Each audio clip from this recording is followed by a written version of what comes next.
¿Qué tal? Muy buenas noches. Bienvenidos a Minuto 1 en la pantalla de C5N. Hoy más que nunca, la realidad.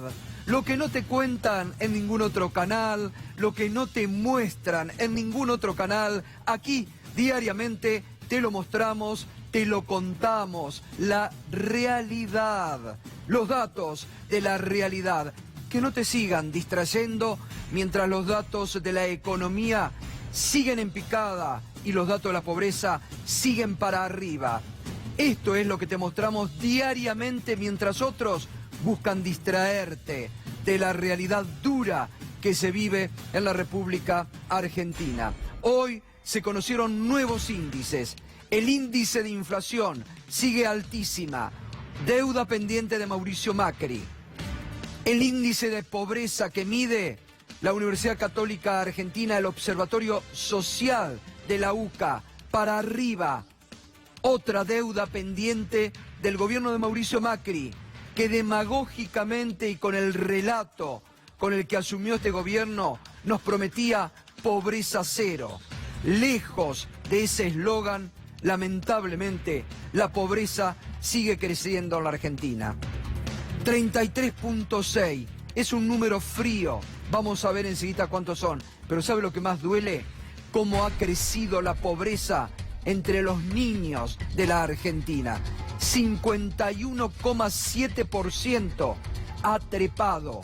Es una cifra que le debería dar mucha vergüenza al gobierno de Mauricio Macri, que en el año 2017, esto decía el presidente respecto a los índices de pobreza. Como lo dije ya hace unas semanas en algún otro encuentro con ustedes, les dije, yo quiero y acepto ser evaluado por si pudimos o no reducir la pobreza. Todo lo demás que podamos decir son excusas. Acá la realidad es que hay que reducir la pobreza en la Argentina. Y este es el punto de partida, que reivindica que el trabajo estadístico que ha hecho la UCA era el correcto. No como decía el gobierno anterior, que no. A partir de este momento, decía en el 2017, juzguen mi gestión y sin lugar a dudas, aplazado, señor presidente, aplazado, porque sigue creciendo la pobreza en la Argentina, producto de las políticas económicas que su gobierno lleva adelante, de la mala praxis que le siguen marcando sus propios compañeros de ruta, como Carlos Melconian, que prácticamente en forma diaria y cotidiana le viene marcando los horrores económicos de esta gestión. Y la inflación, cuando Mauricio Macri en campaña decía que iba a ser lo más fácil de resolver, que era de ineficientes no resolver la inflación, sigue alta en la Argentina. Y el desempleo, que sigue creciendo en la Argentina. Fíjese el dato de consumo del mes de noviembre, el más alto de los últimos años. Casi 6% se cayó el consumo en noviembre. El dato que ayer aportaba la intendenta de La Matanza, Verónica Magario. En La Matanza las ventas se desplomaron en un 53% y un alto porcentaje de gente que no compra alimentos. Esta es la realidad a 3 años de gobierno de Mauricio Macri, que pedía ser él mismo juzgado en el 2017. A partir de ese momento, por eso decimos, gestión aplazada, señor presidente, porque los indicadores que ustedes reivindicaban de la UCA, hoy son los que están marcando estos números tenebrosos realmente, porque son gente de carne y hueso que sufre en la República Argentina.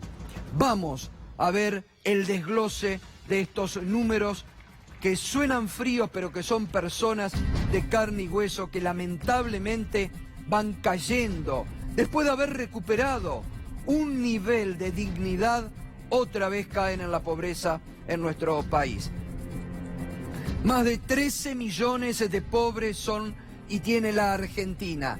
Creció al 33,6%. 5% más que en el 2017.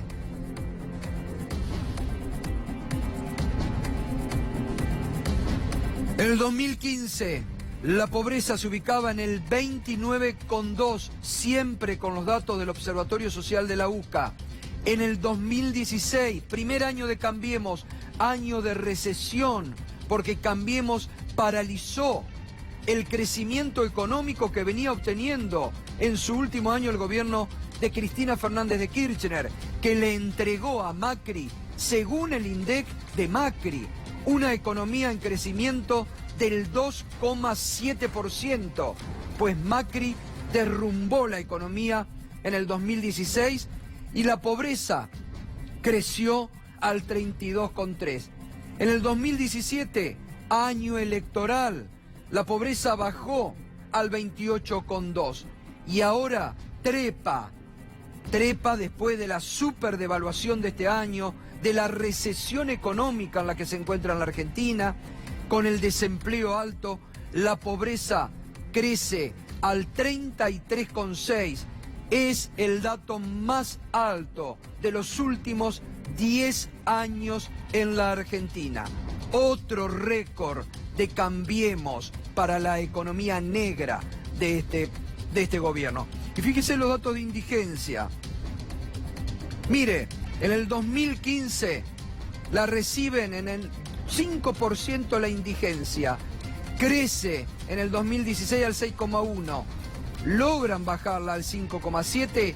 Vuelve ahora a crecer al 6,1% de indigentes en la Argentina. Quiere decir por abajo de la línea de pobreza, gente que no tiene las mínimas condiciones de dignidad para vivir. Son los números que duelen en esta Argentina de Macri. Y esto, lo más doloroso, 51,7% de los niños de 0 a 17 años viven en hogares pobres en la Argentina. Y el 10,9% de los niños viven en hogares indigentes, por abajo de la línea de pobreza. Estos son los números que hay que tener en cuenta, no los números de las encuestas electorales. Estos son los números que hay que tener en cuenta en la Argentina de hoy, para el debate, para el análisis racional, para saber lo que está logrando la economía del gobierno de Mauricio Macri. Y hoy se conoció el dato de inflación, que contra los pronósticos del gobierno volvió a ser alta.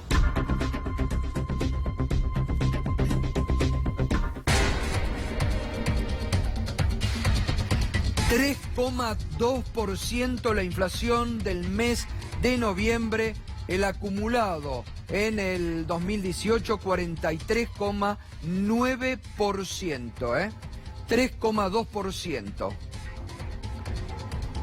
Y los aumentos más importantes: salud 5,7%, equipamiento para el hogar 3,6%, alimentos y bebidas 3,4%, comunicación 3%, transporte otro 2,7% y recreación, que muchos ya ni lo tienen en cuenta porque no lo pueden hacer, 2,8%.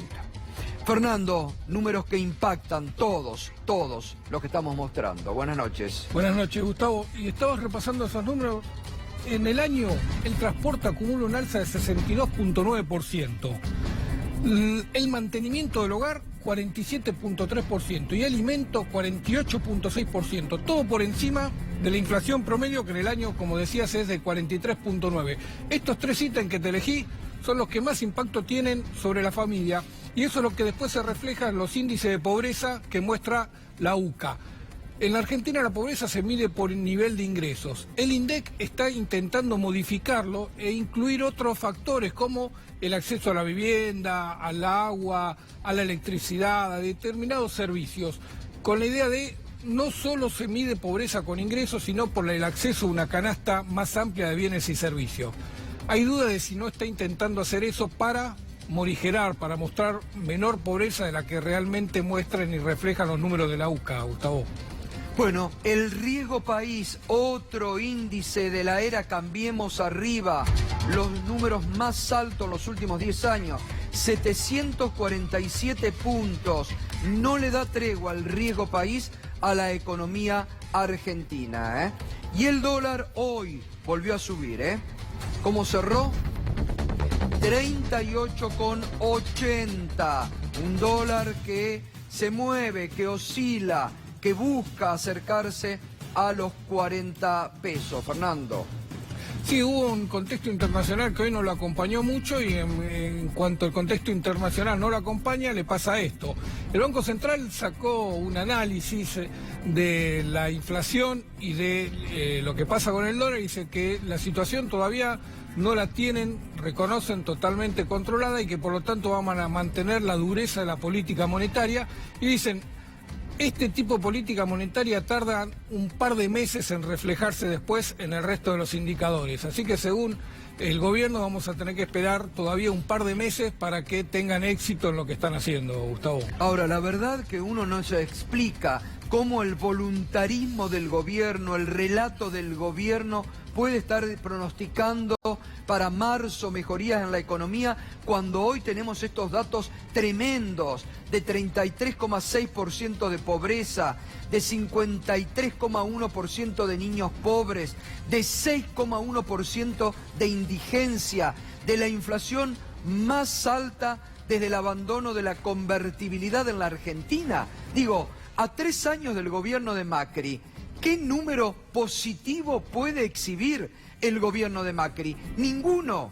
Ha sido realmente un fracaso estrepitoso en estos 3 años y un desmoronamiento de todas las cifras de la economía realmente. Lo mostramos cuando analizamos los 3 años de gobierno. No había un solo indicador que pueda reflejar una mejora de lo que recibió el gobierno de Macri. Todos dan peor, la economía, toda la forma de mirar la economía dan peor hoy que hace 3 años cuando asumió Mauricio Macri. Y nada indica que en los próximos 3 meses vaya a mejorar. Esta semana hubo una reunión muy importante de economistas alentados por el Banco de la Ciudad de Buenos Aires en un congreso que se realizó acá en Buenos Aires y le decían al Banco Central de que la política que está llevando adelante en otros lugares del mundo no tuvo éxito. El Banco Central dice, sabemos, pero estamos confiados en que nosotros lo vamos a poder llevar a buen puerto. Veremos si la apuesta que hacen es muy fuerte, si logran mostrar algo positivo en los próximos 3 meses, Gustavo. Bueno, pero los propios están criticando. Enseguida va a estar aquí Aldo Piñanelli para analizar uno de los críticos más duros que tiene desde la economía el gobierno de Macri y vamos a estar analizando y vamos a estar comparando, porque a Aldo Piñanelli, como yo siempre digo, le tocó manejar el Banco Central y parte de la economía argentina en su peor momento, en el momento más dramático de la economía argentina del 2001, del 2002. Y bueno, vamos a empezar a comparar con los números que se están cayendo de la economía en este momento bajo la gestión de Mauricio Macri. Pero fíjese, Carlos Melconian, él mismo se dice otro amigo del alma prácticamente del presidente y diariamente castiga duramente al gobierno en lo que más le duele al gobierno, que es en la economía. Hoy vuelve a criticar al gobierno Melconian. Dice, Mauricio Macri, mi amigo personal, subestimó la macroeconomía. Creyó que era una cuestión de CEOs y necesitas contenido económico, pero también política y justicia. Ya amplía la crítica Melconian. El fondo es el único bombero que tiene agua cuando se cierran los mercados y Argentina se estaba prendiendo fuego. Bueno, no sé si el agua del fondo nos ayuda o si es nafta para seguir avivando la recesión en la Argentina, ¿eh? En esto realmente no estoy para nada de acuerdo con Melconian. No sé si lo que el fondo da es agua para apagar el incendio que tenía el gobierno o si es nafta para reavivar hacia futuro. Y dice, el acuerdo con el fondo se quedó con el manejo de la economía. Las autoridades económicas argentinas básicamente se dedican a un régimen informativo. Bueno, en esto también no es novedad.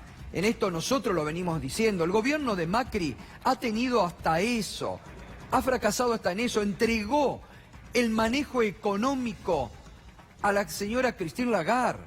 Por eso decimos nosotros que Christine Lagarde, y en más de una oportunidad lo hemos mostrado aquí, se mueve como la verdadera ministra de Economía de la Argentina. Ahora lo dice Melconian. En todo caso, Duhovne es solamente un representante, es el operador de Christine Lagarde en la Argentina. Pero lo que hay que destacar también, fíjense, en esta semana en que estamos analizando, que vamos a seguir analizando hoy, los 3 años del gobierno de Macri, no hay un índice de la economía ni de la política positivo. Y encima han dado la vergüenza como país de entregar la economía en manos del Fondo Monetario Internacional. ¿Qué relato va a planear el gobierno para enfrentar el 2019? Y sobre todo, el amplio margen, como marcan las encuestas de argentinos, que siguen creyendo en este gobierno y que están dispuestos a votar. Y ahí es donde, como lo marcamos todos los días, la oposición tiene que reaccionar inmediatamente. Frente a estos números, frente a las cifras de pobreza, de desempleo, de inflación, la oposición no se puede seguir haciendo la distraída en la Argentina y tiene que asumir el compromiso ya de un plan esperanzador, alternativo a esto que realmente está hundiendo a la Argentina.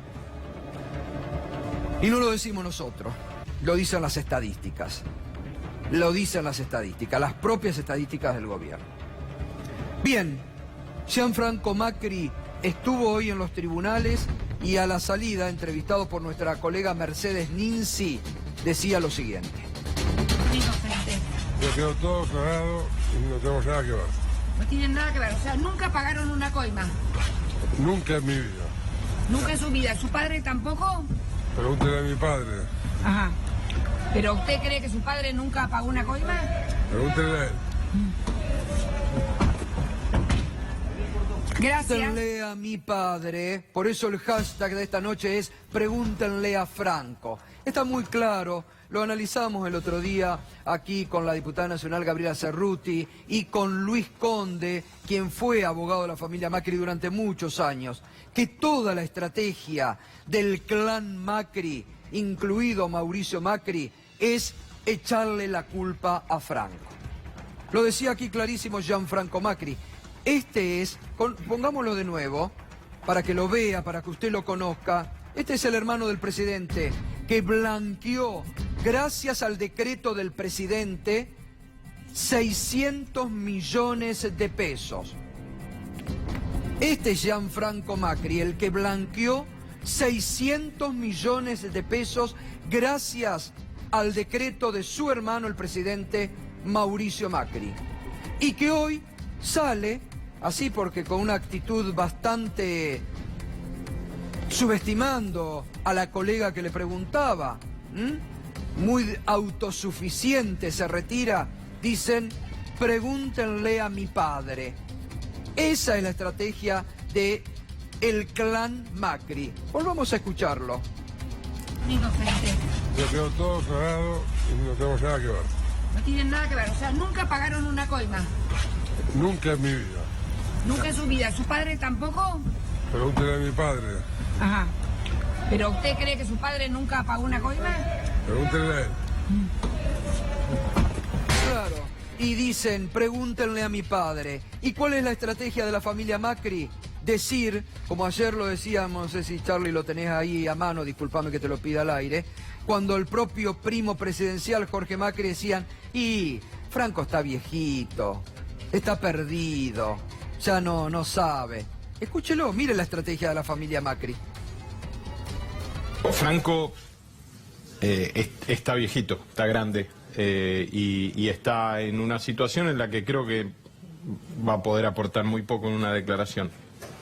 ¿Te referís a que tiene 86 y que tiene algún síntoma de senilidad? Sí, 88. 88. Sí, sí. Lo digo yo porque lo contó hasta el propio Sí, presidente. lo ha dicho Mauricio, es difícil sostener una charla continua con él, que no se te vaya, que no perderlo un ratito o un rato y que después vuelva un ratito y tener que arrancar de nuevo. ¿Lo viste últimamente? Lo vi hace un mes y medio.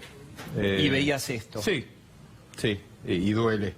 Pero está bien, la justicia tiene el derecho a citarlo y después decidirá qué hacer. Bueno, ahí estaba. Toda la estrategia del clan Macri, es decir, Franco está viejito, se pierde. Lo dijo el propio presidente de la Nación cuando le dio la entrevista a la colega Laura Di Marco, hablando de una forma que, no sé si se habla de un padre de la forma en que habló Mauricio Macri, como diciendo que el padre estaba... que los hermanos no le daban bolilla, que encima él se tenía que hacer cargo del padre. Es decir, todo una estrategia. Acuérdese con los Panama Papers. ¿Qué dijeron con los Panama Papers? La culpa es de Franco. La culpa es de Franco. Lo mismo que dijo hoy Gianfranco Macri, el hermano blanqueador del presidente. Pregúntenle a Franco. Y mire lo que decía el presidente, el propio presidente. Por eso, como yo siempre digo acá no se inventa nada, decimos lo que se sabe. Mire lo que decía el propio presidente a Laura Di Marco. Papá tiene un proceso de demencia en avance y cuando amanece tiene un par de horas de extrema lucidez y después te empieza a repetir las cosas, te hace historias y relatos raros y vos decís, papá, eso nunca sucedió, y te lo discute y te repite.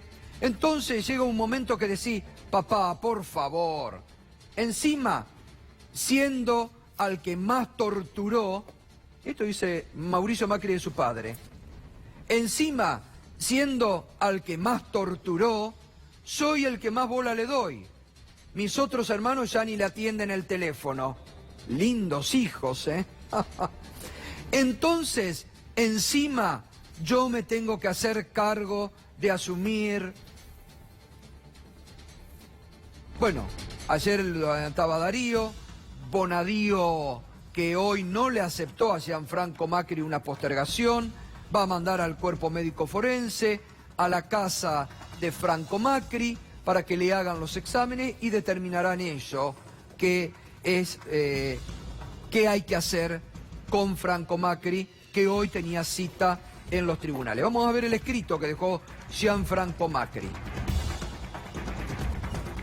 Niego terminantemente haber cometido algún delito y deseo aclarar con relación a Autopista del Sol Sociedad Anónima que la firma Sideco del grupo Sogma solamente mantuvo participación en la administración y conducción de la firma Ausol hasta el año 2001.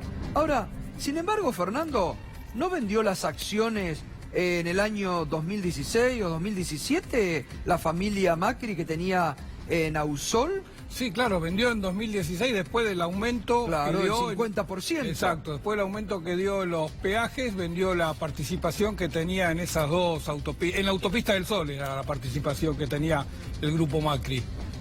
Y la compra Alberti, que es ahora la accionista mayoritaria de Autopista del Sol, Autopista Panamericana, y el accionista mayoritario de Alberti, el presidente del Real Madrid, donde se jugó la final. Que ellos ahí tenían, obviamente, participación. Y por los tiempos, claramente sí. Lo que pasa es que lo que dice es que no tenía participación él en la gestión de la empresa. No que la empresa no participaba, no que no era accionista, sino que él no tenía ninguna participación en el gerenciamiento de la compañía. A ver, ¿qué dijo más? En el escrito que presentó. Fue a las 8 de la mañana, estaba citado para las 11, llegó a las 8 de la mañana, perdón, dejó el escrito a un secretario, a una secretaria de Bonadío, porque el juez todavía no había llegado, y 8:30, 9 menos 20 de la mañana, se retiró como veíamos recién.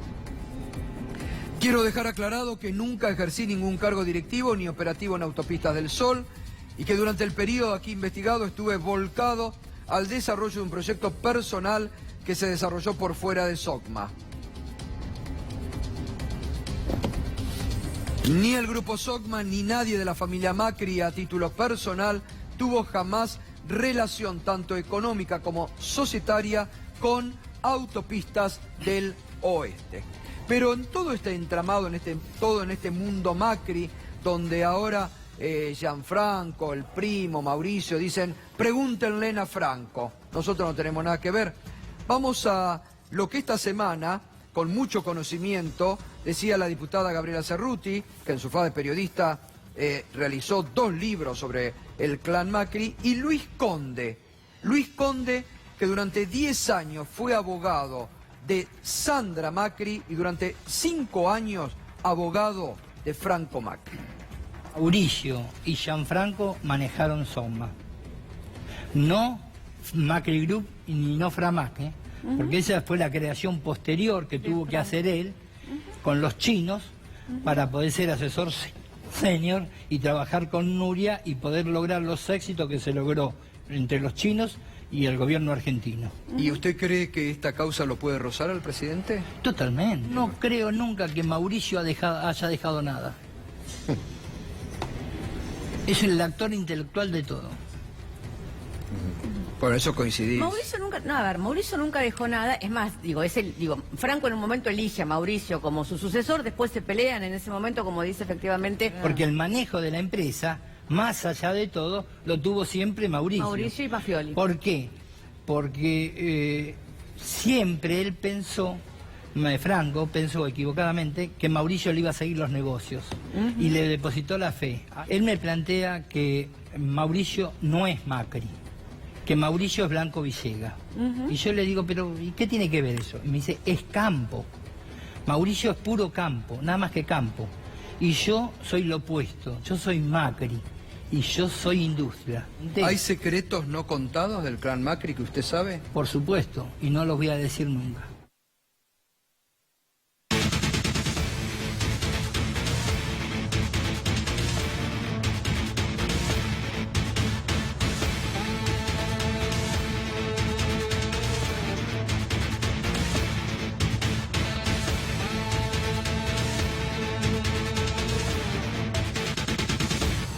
Y tenemos una información de último momento. Usted sabe, lo veníamos comentando justamente hace minutos, Gianfranco Macri, el hermano que blanqueó 600 millones de pesos gracias a un decreto presidencial. La ley votada, la ley de blanqueo votada por el Congreso, no autorizaba a la familia de funcionarios del presidente a blanquear. Sin embargo, Macri con un decreto incluyó a los familiares y así Gianfranco pudo blanquear 600 millones de pesos. El diputado nacional Felipe Solá lo denunció, lo llevó a la justicia y hay novedades. Fernando Alonso. Sí, Gustavo, porque la Corte giró el expediente a la Procuración para que haga el dictamen. Y esto es muy importante porque la Corte ya no hay un presidente que pueda manejar los tiempos de los expedientes y el resto de los miembros también influye en cuándo van a tratar cada uno de los expedientes. Ya le mandaron el expediente de Solá a la Procuración y cuando vuelva, aunque el dictamen no es vinculante, pero es un plazo procesal necesario, cuando vuelva la Corte quiere hacer un dictamen sobre la constitucionalidad o no del decreto de necesidad de urgencia que permitió a Gianfranco Macri blanquear 622 millones de pesos, Gustavo. Bueno, Darío, buenas noches, Darío, porque con una Corte que está demostrando que de ninguna manera quiere ser adicta del gobierno, las cosas se pueden complicar así también, ¿no? Tal cual, Gustavo, es un paso lógico, hay que darle vista al procurador para que opine si es viable o no este recurso ante la Corte y la posibilidad de que la Corte entre y trate el tema.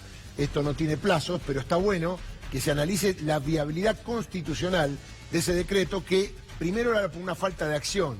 Dijeron que Felipe Solá tenía personería para legitimar eso, después la Cámara puso las cosas en su lugar y ahora lo va a resolver la Corte Suprema de Justicia. Recordemos que los decretos de necesidad de urgencia tienen que tener un funcionamiento y un basamiento lógico y constitucional.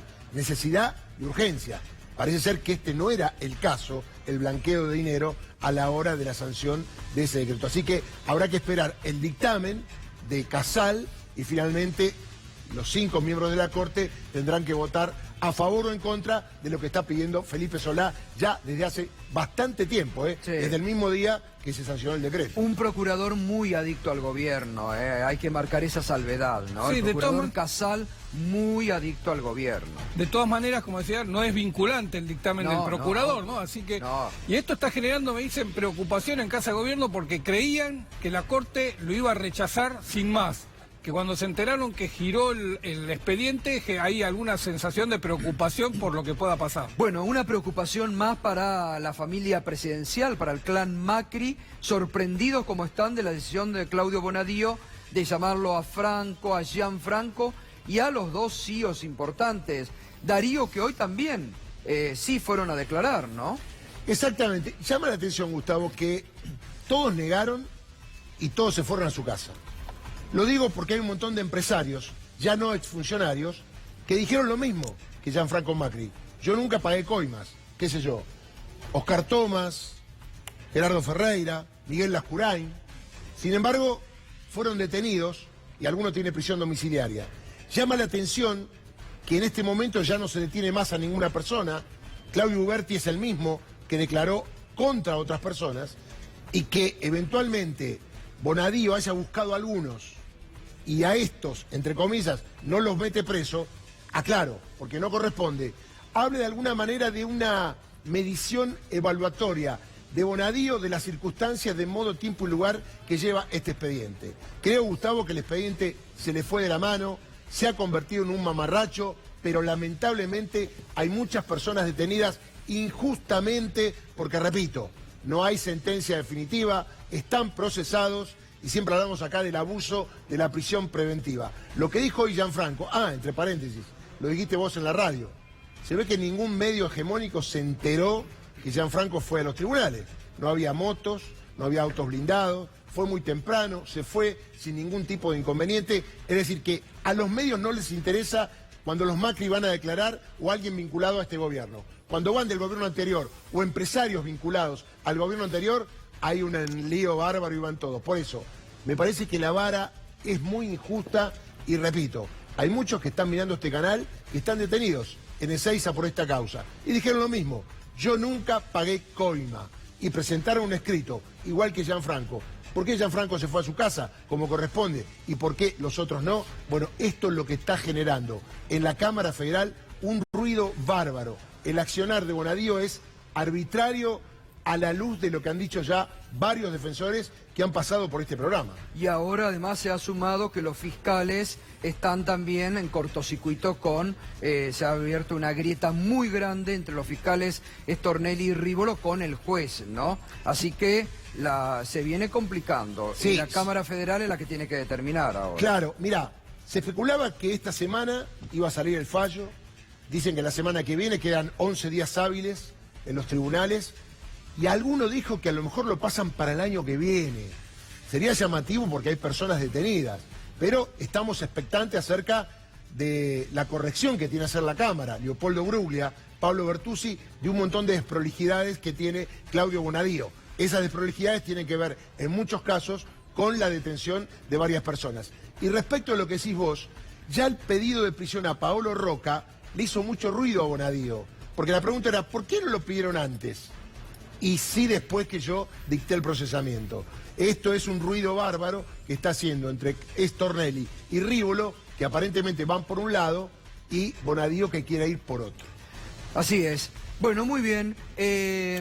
Tenemos una documentación exclusiva que consiguió hoy nuestro compañero Fernando Alonso, porque no se le dio mucha trascendencia, pero hubo un incendio, hay incendios muy sospechosos en estos últimos días. Hubo un incendio hace poco en el Banco Hipotecario y hubo un incendio en la AFIP. Mire, esto es un documento exclusivo. ¿Dónde, Fernando, ocurrió este incendio? Esto ocurrió en el 6º piso del edificio de la AFIP, el que está enfrente de Plaza de Mayo, el tradicional, el viejo edificio del Banco Hipotecario Nacional. Es la oficina donde están archivados todos los expedientes que tienen trámite en la justicia o en las agencias de la AFIP.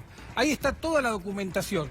Dicen que es un respaldo, que los originales están en los tribunales y ahí solo hay fotocopias. Lo cierto es que se prendieron fuego los expedientes y se prendió fuego una computadora donde estaba toda esta documentación. Según la AFIP, el disco duro de esa computadora lo pudieron rescatar y van a poder extraer la información. Pero entre los empleados de la AFIP había mucha sospecha porque, dicen, hay incendios demasiado seguidos en el edificio. ¿No es la primera vez? No es la primera vez, hace unos días... Qué llamativo, ¿no? Y que justo sea en la oficina, no quiero ser mal pensado, no lo soy nunca, no quiero ser mal pensado, pero justo en la oficina de, dijiste... En la oficina donde están todos los expedientes con las causas que lleva la AFIP en la justicia y en los tribunales de la AFIP. Ahí está toda la documentación. No nos olvidemos que hubo un incendio, Iron Mountain, nunca aclarado, incendio intencional. Murieron personas, fue intencional porque se quiso quemar documentación que era información vital para algunas causas que hoy están en desarrollo y que tocan de cerca también al apellido Macri. Iron Mountain, no nos olvidemos, la justicia no se debería olvidar de Iron Mountain. ¿Sabés qué documentación estaba ahí? La de la empresa Yacilec, que ayer contamos, del presidente que tiene la causa en el Tribunal Fiscal. Bueno, toda la documentación estaba en esa oficina. ¿En qué oficina? La que se prendió fuego hoy. ¿De AFIP? Claro. Toda la serio? documentación sobre Yacilec, entre tantas otras, estaba dentro de esa oficina. Pero hay copia, quédate tranquilo. Hay copia. Ellos dicen que esa es la copia, que los originales claro, están en los tribunales. Ojo. Pará un poquito. Yacilec es la empresa donde el presidente era accionista, donde la AFIP le está reclamando una deuda de 46 millones de pesos. Así Por es. algo similar, están presos los dueños de este grupo. No. No es No porque acá es igual. evasión. Esta empresa Yacilec es evasión, no reconoce estos impuestos a la AFIP. La AFIP se los está demandando. En el caso de esta empresa, siempre reconoció el pago de los impuestos y estaba bajo un programa de pago en cuotas de los impuestos. Así que no había evasión, ni elusión, ni ninguna figura rara. Era simplemente la refinanciación del pago de impuestos. En el caso de Yacilec es evasión y está comprobado por un tribunal fiscal y ahora a disposición, si la empresa apela, de la Corte Suprema de Y Justicia. se conoció esta semana lo de Yacilec en todos los diarios. Ayer. Que un tribunal le dio la razón a la AFIP y que tiene que seguir adelante y cobrar. Ayer se dio a conocer, antes de ayer. Bueno, muy llamativo. Mira, las imágenes exclusivas de Minuto 1. Esto ocurrió en la AFIP, en un incendio. Habrá que determinar por qué ocurrió, que dicen que fue un cortocircuito. Un cortocircuito. Bueno, en una oficina muy importante de la AFIP. Bueno, Pedro Briguer, buenas noches, Pedro. Buenas noches, volamos a Europa. Hay varias cosas que están debatiendo hoy en Bruselas en la reunión de los líderes europeos. Entre ellos, tema central, el famoso Brexit. Ayer se salvó Theresa May, la primera ministra, de una moción de censura de su propio partido, no de todo el Parlamento. Su propio partido, una parte importante de su partido, la quiere correr del mapa político. Por ahora se salvó, pero el Brexit sigue siendo un gran misterio. Es extremadamente complicado, no voy a entrar en detalles, pero todavía no se sabe cómo va a ser el Reino Unido para salir de la Unión Europea. Entre otros problemas está la región del norte de Irlanda. Todo esto comenzó hace 6 años. Y yo muchas veces digo, los políticos se equivocan en los cálculos. En ese momento el primer ministro David Cameron estaba montado sobre un caballo, consideraba que todo le iba muy bien y dijo: para ratificar mi gobierno voy a armar un referéndum, si quiere o no la población salir de la Unión Europea, porque la extrema derecha me lo pide. Estoy tan seguro que voy a ganar, lo organizo. Lo perdió. Y en estos 6 años, la debacle y la incertidumbre. Hoy también hubo una moción de censura, pero diferente en el Parlamento francés. La izquierda planteó una moción de censura en contra del presidente que vemos acá en imágenes, Macron, Emmanuel Macron, de Francia. En este caso se sabía que la moción de censura no iba a prosperar. Les recuerdo que en un sistema parlamentario, si una moción de censura consigue la mayoría simple, el gobierno cae. Es lo que le pasó a Rajoy hace muy pocos meses. Y entonces pasamos a España, ya que hablamos de Rajoy. Rajoy no está más. está Pedro Sánchez. Pedro Sánchez hoy también estuvo en la reunión de líderes en Bruselas y se encontró con el primer ministro de Eslovenia. Y ustedes dirán, ¿por qué es tan importante este encuentro con el primer ministro de Eslovenia? Porque el fin de semana que pasó, el presidente del Parlamento de Cataluña, Quim Torra, dijo que la salida para Cataluña es la salida eslovena. ¿Cuál fue la salida eslovena? A comienzos de la década del 90 del siglo pasado, romper con Yugoslavia. Hubo una guerra, pero Eslovenia hoy es un país independiente. Y si estoy en Eslovenia, salto cerquita de ahí, Hungría. Una protesta hace 2 días frente al Parlamento. A veces hablamos de los cambios en las leyes laborales, ahora Piñanelli nos va a poder hablar también de esto. Nueva ley laboral en Hungría incrementa las horas extras y le pueden pagar las horas extras dentro de 36 meses. Lo llaman una ley de esclavos, una ley de esclavitud. Y uno se pregunta, ¿qué quieren los húngaros? Al fin y al cabo, tener un salario, trabajar, salir, tomar una cerveza, comer un buen goulash, no mucho más que eso. Pero los más poderosos insisten en que trabajen a más no poder. Gracias, Pedro, muy amable. Bueno, Aldo Piñanelli nos acompaña esta noche. Buenas noches, Aldo, ¿cómo estás? ¿Qué tal? Bien, gracias. Bueno, pobreza para arriba, la inflación sigue alta, se derrumba 6% el consumo, la desocupación para arriba. ¿Algo de positivo tiene el gobierno de Macri? No, hasta ahora, lamentablemente para todos los argentinos, son todos datos sumamente negativos, inclusive la industria está utilizando un poquito más del 60% de su capacidad instalada, cada vez representa menos del PBI y la industria es una generadora de mano de obra. Y después el campo, que tanto apuesta el gobierno, también está teniendo sus dificultades, ya no solo climáticas, sino que hay un problema de costos, porque la inflación arrastra un retraso cambiario, y volvemos a las andadas. Entonces, es un gobierno realmente en términos económicos, políticos y sociales, no solo fracasó, sino que está a la deriva, sin saber para dónde tomar. Y con la expectativa o el relato que arman diciendo, bueno, el segundo semestre del 2019, otra vez volvemos, es el segundo semestre más amplio que se haya visto en la historia de la humanidad, ¿no? A ver, el segundo semestre del 19... ya queda demasiado lejos, porque en el corto plazo los datos que están viniendo son más negativos de los que tenemos hoy.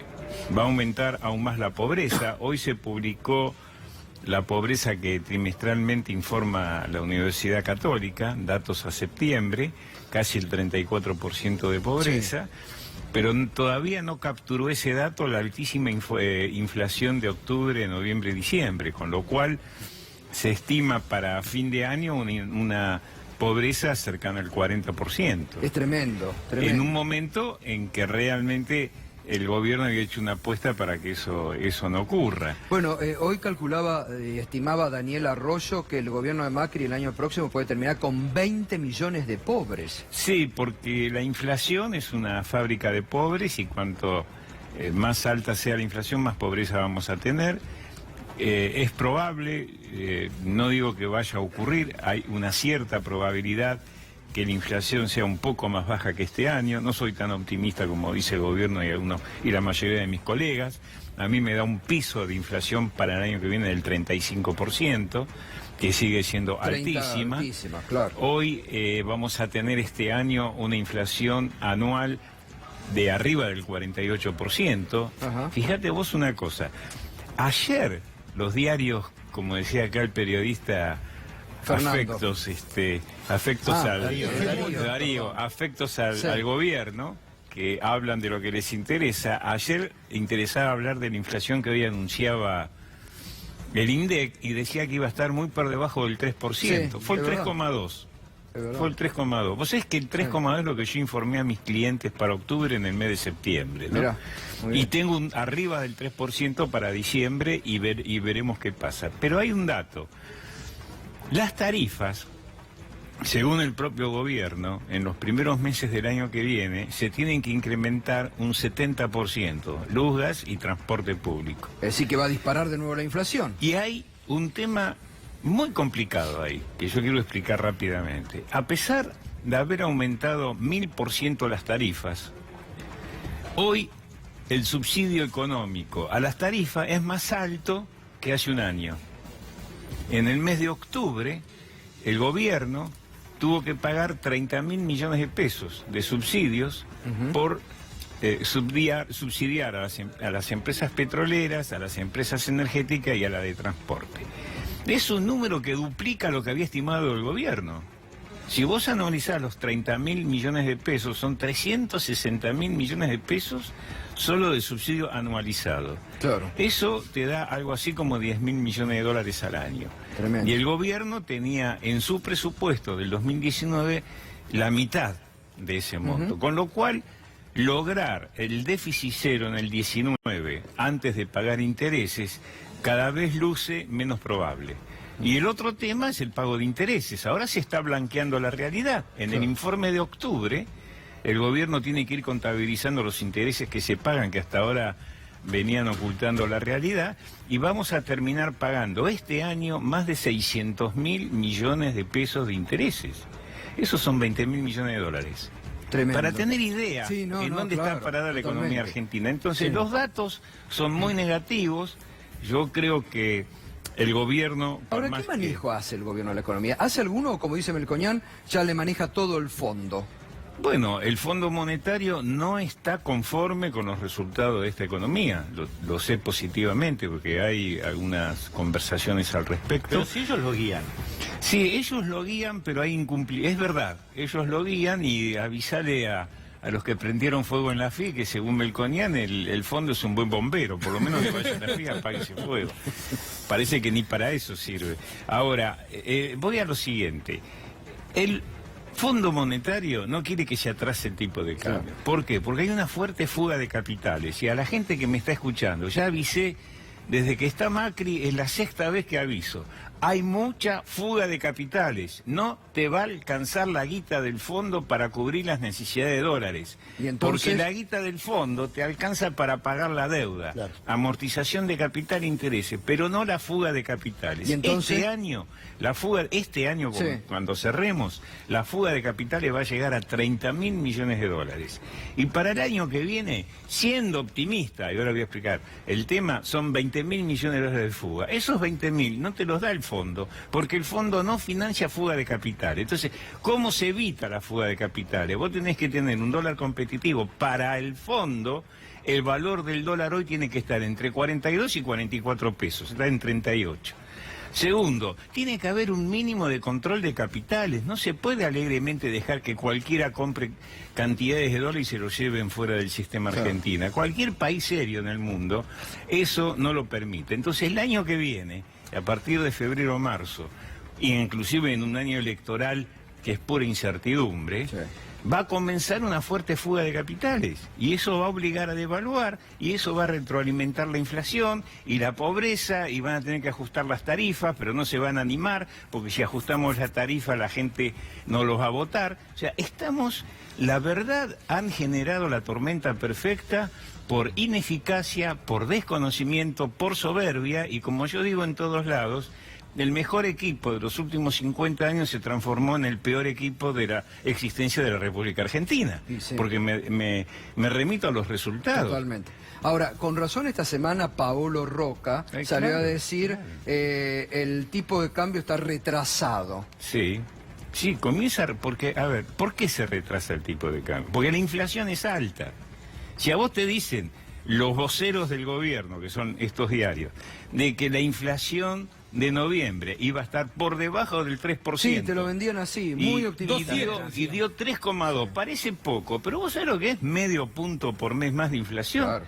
Es la inflación que tiene toda América Latina, medio punto por mes. Y nosotros tenemos en un solo mes el 3,2, el mes pasado el 5,6 y el otro mes 6,5. Más del 15% de inflación en 3 meses. Pero además, Aldo, respecto a esto que vos decís, la inflación más alta de América Latina, fíjate vos que este gobierno que dice nos integramos al mundo, estamos fantásticos, todo bárbaro, es la única economía que no crece en América Latina, es la economía argentina, bajo el gobierno de Macri. Bueno, pero ahí tenés un problema de apertura indiscriminada de la economía, porque mientras hace 2 años, 3 años atrás, la economía comenzaba a ser proteccionista, la Argentina de Macri se abría al mundo. Es como decimos con el Vasco de Mendiguren. Había que ir a Mendoza y agarraron la ruta 2. Y vos le decías, mirá que esta es la ruta 2, vas a parar al mar. Y cuando llegan al mar, decían, pero esto no es Mendoza, flaco, te dijimos, te equivocaste de ruta, va de contramano. Y es lo que le pasó a la Argentina, lo mismo que en la globalización financiera. Ellos creían que la globalización financiera, de hecho, los funcionarios que están hoy, ministro, presidente del Banco Central, es gente que está educada, estudiando en las escuelas ortodoxas monetaristas que todavía sostienen que la globalización financiera y monetaria existe. Eso se murió en el 2008 con la crisis internacional. Se terminó la globalización. Hoy los países centrales eligen a dónde va el dinero. Y Argentina, lamentablemente, no es elegible y tenés la crisis. Con respecto al tema internacional, hace 10 días, 14 días, que fue el G20 en Argentina. 2 semanas. Bueno, terminó un domingo, ¿no? Sí. El día lunes, uno tomaba los diarios. Yo me tomé ese trabajo y hice un informe especial para mi cliente. Información del lunes, información del martes. El lunes había bajado el riesgo país a 680 puntos. Los mercados locales festejaban en las acciones. Exacto, claro. El G20 ha ido muy bien. Sí. Que el acuerdo de espera entre China y Estados Unidos venía bien. Que Europa nos iba a ayudar, etcétera. Vamos al martes. Información de los diarios. Europa informó que no nos compra más biodiesel. Sí. Segundo, el riesgo país se elevó ya hoy casi a 790 pesos. Los acuerdos entre China y Estados Unidos generan incertidumbre y no le creen, se cayó todo el sistema. O sea, no solo el sistema de acciones local, sino internacional. Otro dato, los chinos acaban de anunciar que no nos compran harina de soja, solo quieren el poroto de soja. Entonces, ¿dónde están los acuerdos? ¿En dónde está la reinserción de Argentina? Claro, todo en contra. Es que no hubo ningún acuerdo. Y hay un artículo hoy de un economista amigo que dice, muy bien, dice, una cosa es que te den la mano, otra cosa es que te saluden, y otra cosa es cuidar los intereses de cada país. Y Argentina no entra en el sistema de intereses de estos países. Entonces, muchachos, miren, argentinos, ¿por qué no hacemos otro modelo económico?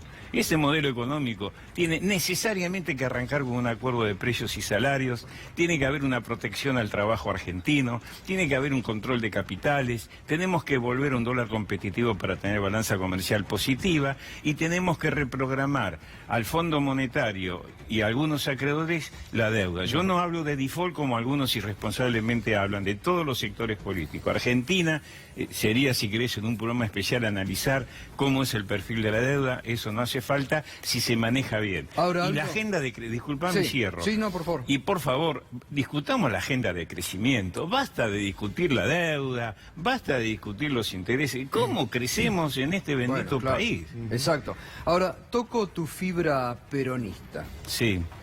Cuando el gobierno, y ahora es el último discurso, el presidente, los ministros, Frigerio, Duhovne, dicen, por un lado empiezan con el cuco del 2019. Si vuelve el populismo, entonces sí, ahí la Argentina no crece ahora porque en el 2019 puede volver el populismo, dicen. Y por otro lado, el gran mal son 70 años de peronismo en la Argentina. Sí, eso es un agravio histórico. Es como si yo te diría que en los 3 años de este estúpido gobierno es el responsable de toda la situación crítica de la Argentina. Entonces también sería injusto, aunque es justo decirlo, que en estos 3 años fueron un desastre. Ya Perón, estando en vida, decía eso. No es que nosotros seamos buenos, los otros son peores. Y ya van a ver que el movimiento nacional es la única salida a los problemas de este país. Esto lo dijo hace 40 años.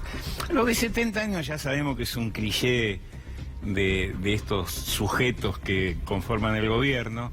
Ya no hay que escucharlo más, ya fracasaron. Entonces lo que viene ahora, la gente va a buscar una salida que siempre la brindó el peronismo con sus aliados. Pero también hay un mensaje para los compañeros y compañeras y todo el sector del campo popular, que yo lo soy. Si popular es defender al pueblo, defender la industria nacional, soy más populista que el más populista de los populistas.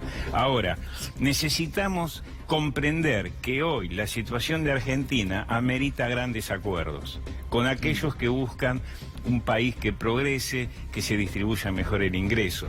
Un solo sector hoy no está en condiciones de resolver los problemas de la está Argentina. clarísimo, está Y clarísimo. el gobierno ya fracasó, ya fueron, quédense tranquilos, la gente va a votar, habrá que meter opciones, veremos, en febrero vamos a definir en el peronismo cómo sigue esta historia, y por supuesto que la gente está buscando una salida, y vos fijate que en democracia, para no ir demasiado lejos, en el año 89 y en el año 2001, con la crisis de quienes hoy son aliados de este gobierno, que gobernaban en ese momento, justamente fue solucionado por gente, como en mi caso, que participamos en ambos gobiernos, y que se implementaron planes con sus pros y sus contras, pero que sacaron a la Argentina de la hiperinflación y del achicamiento. En contra, siempre lo recuerdo, Aldo, porque me acuerdo muy perfectamente, no hay que olvidarse, en contra de lo que el Fondo Monetario Internacional venía y les decía a ustedes. Absolutamente. Hicieron todo lo contrario y así la Argentina empezó a crecer y a salir de ese infierno tenebroso que Y se logró en el 2002, cuando íbamos con la vaina a negociar al Fondo Monetario, que nosotros no negociamos ningún crédito, pero teníamos 20.000 millones de dólares de deuda, que era el megacanje de la Rúa y los que ahora están en el gobierno, que formaban parte del equipo y que ahora vuelven a estar. Cuando dijeron qué lindo que dar buenas noticias, hicimos el megacanje y a los 3 meses estábamos en default. El tema es que nosotros logramos con el fondo una reestructuración de la deuda, que el compañero Néstor Kirchner en el año 2007, ustedes recuerdan, terminó pagando cash para evitar tener que negociar algo más con el Fondo Monetario Internacional. Entonces, no sé de qué están hablando, qué populismo, qué peronismo. Miren, antes de hablar del peronismo y del populismo, a este gobierno lávense en la boca, porque ustedes no pegaron ni una. Ustedes son el tango de desencuentro. En este afán y el fracaso de vivir, ni el tiro del final te va a salir. Y lo estamos, lamentablemente es así. Digo, lamentablemente, para todos los que trabajamos en este país y no tenemos la guita afuera, la tenemos acá. Gracias, Aldo. No, al contrario. Muy lúcido y muy interesante tu análisis de hoy, ¿eh? Muchas gracias. Muchas gracias. Bueno, Pedro, hasta mañana. Hasta mañana. Interesante, ¿eh? Se quedaron expectantes. No quedó muy claro lo que dijo Aldo. La verdad que es dudoso. Bueno, muy bien. Vamos a la pausa. Realmente muy interesante el análisis de Aldo Piñanelli sobre lo que estamos viviendo, esta realidad, 3 años de gobierno de Macri. Pausa, enseguidita. Vamos a volver al mundo Macri, el clan familiar ante la justicia. ¿Puede haber más sorpresas por parte de Bonadío? Las causas que han tenido que afrontar los Macri durante estos años. Y además, el intendente de Cambiemos de Paraná, procesado por integrar un grupo de narcotraficantes, sigue siendo intendente de Paraná y ahora tiene nuevas acusaciones, nada más ni nada menos que de la División Lavado de Activos de la Policía Federal Argentina. Varisco sigue contra las cuerdas y con más problemas. Ya volvemos.